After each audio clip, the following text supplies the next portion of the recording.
My aunt suddenly snapped the branch in her hands. My parents became like controlled puppets, picking up the forks from the table and frantically stabbing them into their own faces. I tried to stop them, but it was completely useless.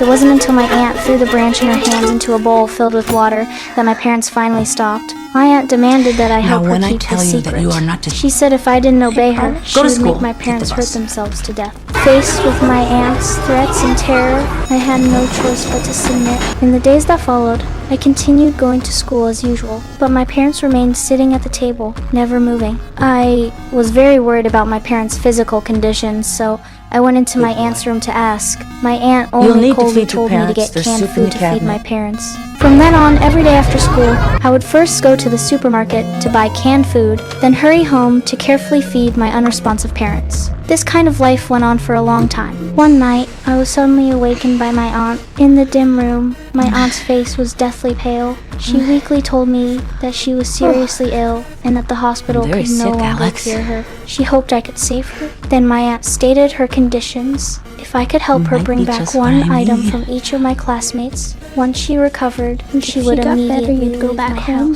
In order to help my parents recover quickly, I took advantage of the time when my classmates were playing basketball to quietly slip back into the classroom and take away their name tags. However, at that moment, my homeroom teacher suddenly walked into the classroom. Seeing that something was wrong with my condition, the teacher patiently comforted me. But at that moment, all I could think about was rescuing my parents. After school, I stuffed my classmates' name tags into my aunt's room. That night, my aunt began practicing witchcraft. She gently shook the bell in her hand, and the clock happened to point to 2:17. All my classmates ran out of their homes, flooded onto the streets, one after another, and ran into the basement of my house. It was then that I realized my aunt had deceived me. But looking at my parents, who were still being controlled, I didn't dare expose this lie. I could only choose silence and cooperate with my aunt in dealing with police inquiries. When the police officers came to search the house, I helped tidy up the place, watching my aunt use witchcraft to control my classmates and make them hide outside.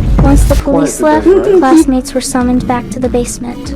When school reopened, I was assigned to study in other classes. I still continued as usual, going to the supermarket every day after school to buy canned food. It's just that, after returning home, in addition to feeding my unresponsive parents, I also had to feed those classmates who were imprisoned in the basement.